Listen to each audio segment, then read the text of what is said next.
The gift was wrapped in matte black. No ribbon, just weight. He slid it across the table with a grunt, his eyes heavy with everything he wouldn't say aloud. "Happy birthday," Grandpa said. I didn't open it then. Didn't need to. I already knew. The silence in the room was thick, like someone had pressed pause on reality. My wife smiled beside me, touched my arm. Her hand lingered. Too gentle, too practiced. She knew too, but not what I knew. Not what I'd seen on her phone screen 2 nights ago when she left it unlocked in the bathroom. Not the thread of messages between her and her brother.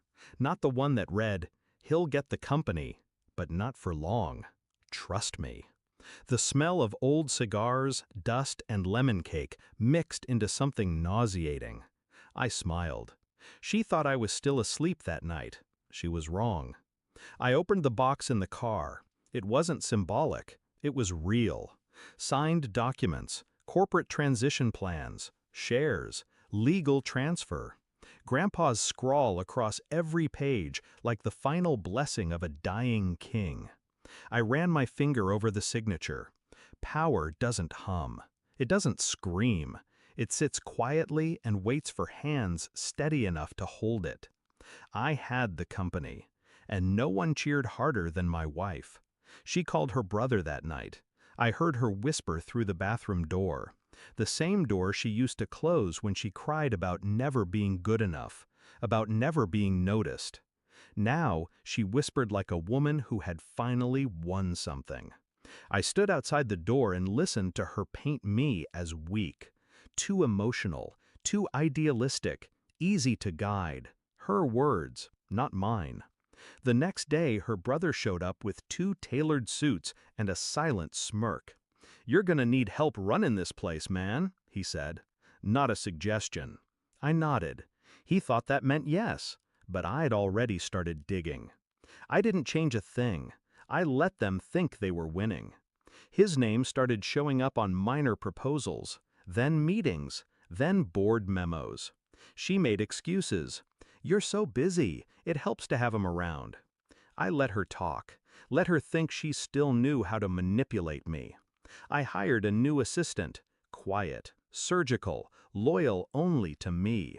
He tracked every meeting they held without me, every email they forwarded to each other, every name they added to the future restructure documents.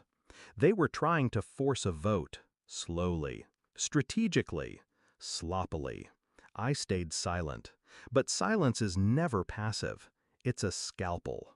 One night she left her laptop open, a slideshow of future roles, her name as CFO, her brother as interim CEO, my name gone, just 3 dots where the founder's grandson used to be. I watched the screen flicker while she slept beside me. Her breathing was soft, like nothing could touch her. The vote was scheduled for a Friday. They thought I didn't know. She kissed me that morning, made coffee, even complimented my tie. Scripted affection, rehearsed betrayal. I let the day move, let them sweat in the boardroom while I arrived 15 minutes late, documents in hand. I didn't speak. I placed the papers on the table and slid them toward her brother. His name, highlighted, appeared on every unauthorized correspondence. His edits to the bylaws, her signature on confidential access requests, all time-stamped, all illegal. Her eyes twitched before her mouth did. I don't understand." I said nothing, just watched her brother scan the papers. Then pale. A quiet board member cleared his throat. Another scribbled something down. She reached for my hand. I pulled it back. I stood. "There won't be a vote," I said. Not loud, not aggressive, just final. I slid a second envelope to the legal advisor. Inside, recorded calls, email threads, signed confessions of manipulation. Enough to bury both of them in corporate exile. "I'll be issuing a public statement by Monday. Any further involvement from non-board members will be treated as hostile interference." Her brother opened his mouth. I looked at him once. Sharp, precise. He closed it. I turned to her. You married into something you didn't understand. You thought I inherited a throne. Pause. I inherited a war. And I won. She shook her head like she could undo the last 10 minutes. Please, this isn't what... But I was already gone.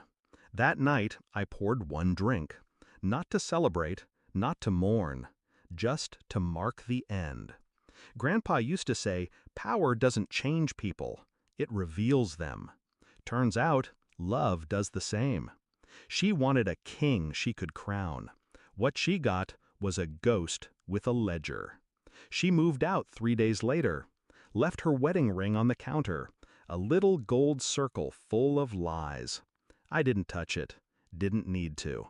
I already had what mattered. And she'd spend the rest of her life explaining how she almost had it all. Almost. The throne wasn't given to me. It was bait. And she took it.